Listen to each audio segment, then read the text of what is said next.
Next up, I have 2 copies of this album. One of them's not as good. Montrose. This album I got because, I'd heard about Montrose. Again, another band that I wanted to get into. And I knew that the debut, I'd heard the most about the debut. And I'd heard Bad Motor Scooter and, what was the other one I heard? I believe it was Rock Candy. I heard those 2, and I really liked them. So I figured I should buy this album. And I bought that crappier one first, and then I stumbled upon this nicer copy. So now I have the nice copy, and probably get rid of the not as good copy. But yeah, this is definitely a great album. Young Sammy Hagar on vocals. Ronnie just tearing it up on guitar. It's a real great, almost like, it's kind of Zeppelin-y in terms of the riffs, but it's just a real solid album. Here we have a more obscure one. This is a band called Highway Robbery. I first heard of this band when I really started getting into the obscure underground rock stuff, like, probably back in 2011.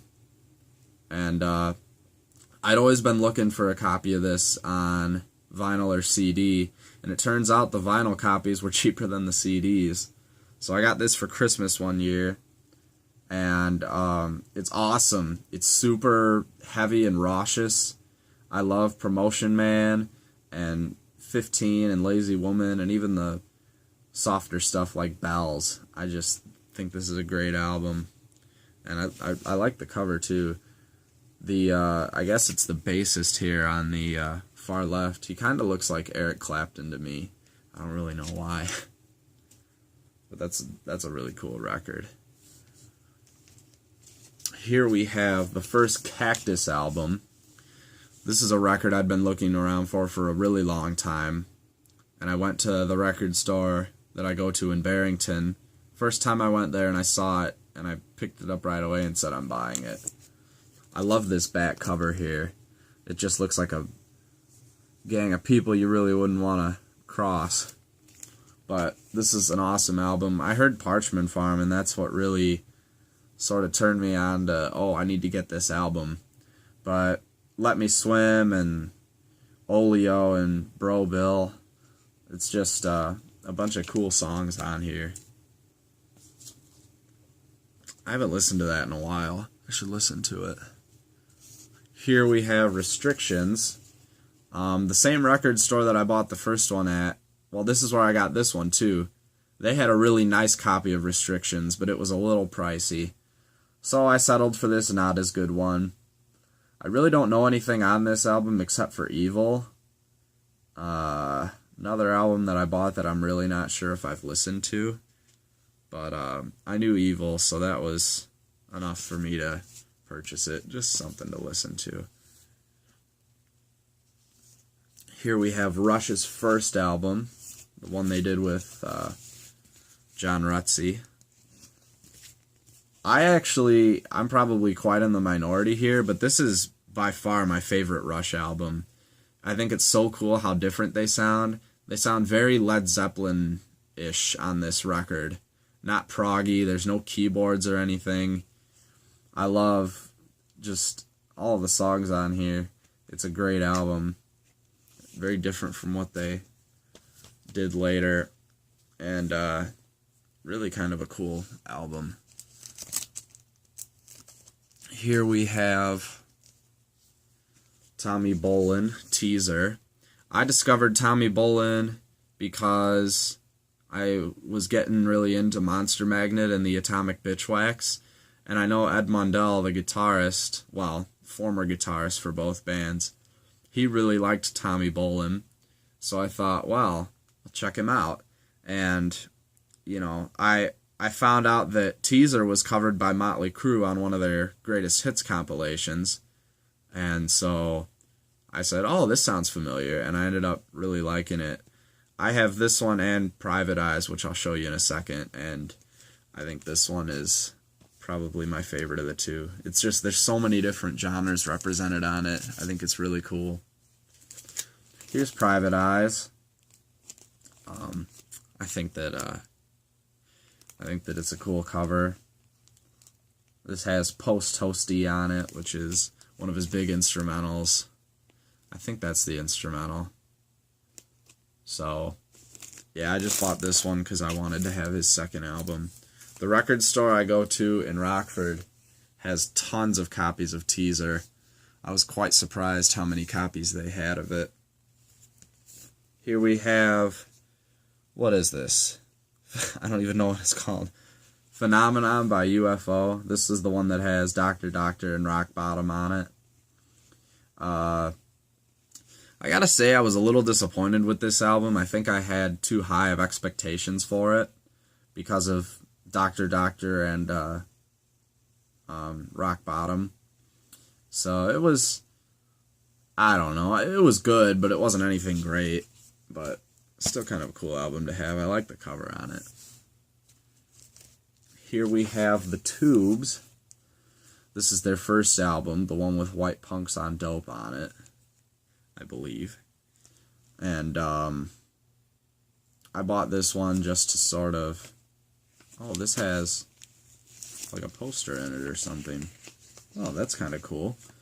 I bought this to sort of just start off the collection because I knew later Tubes, like She's a Beauty and Talk to You Later era Tubes, but I never really heard the earlier stuff until White Punks on Dope.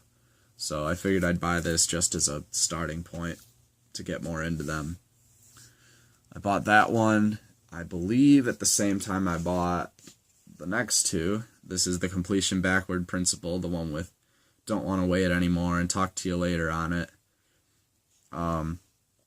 I haven't listened to this album a whole lot, but it's something I'll get into, I'm sure. It's a concept album.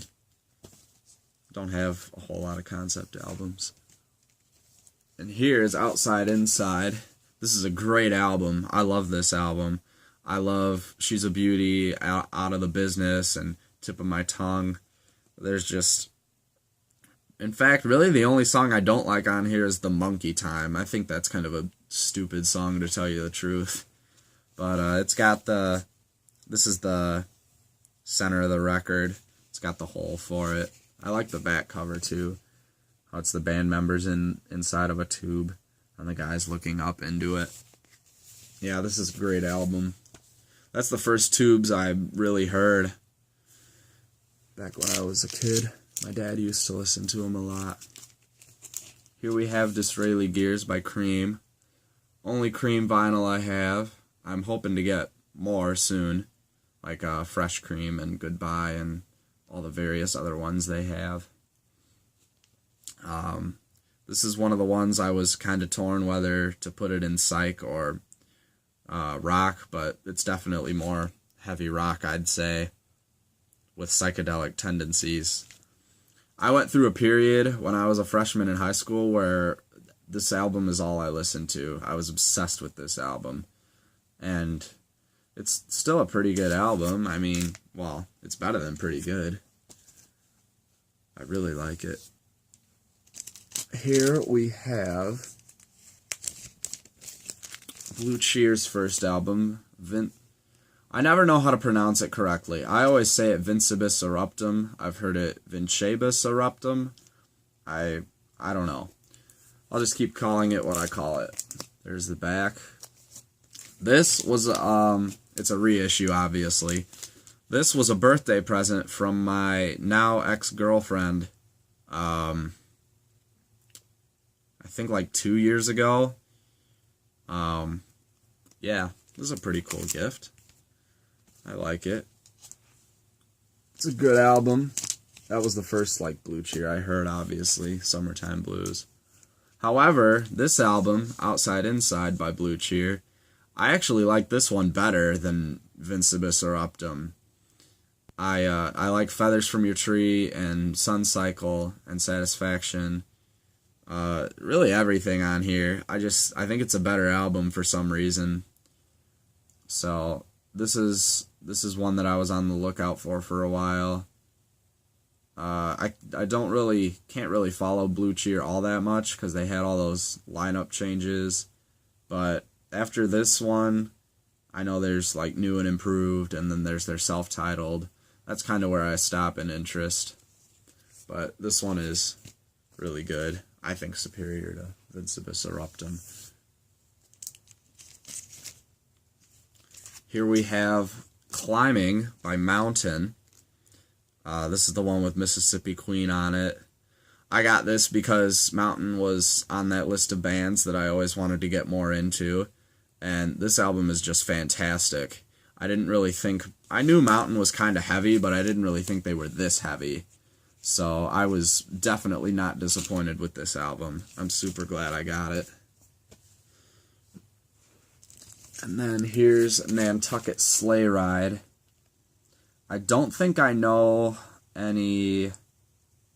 I don't know any songs on here. I just got it because I knew it was the second album to Climbing. Can't tell you too much about this one, other than I need to listen to it. Here we have Burgers by Hot Tuna. This is Jack Cassidy and Jorma Kaukonen's side project from Jefferson Airplane. I think this was released in 1970. You know, I got it because I really like Jorma and Jefferson Airplane, so I figured Hot Tuna is something that would be cool to have.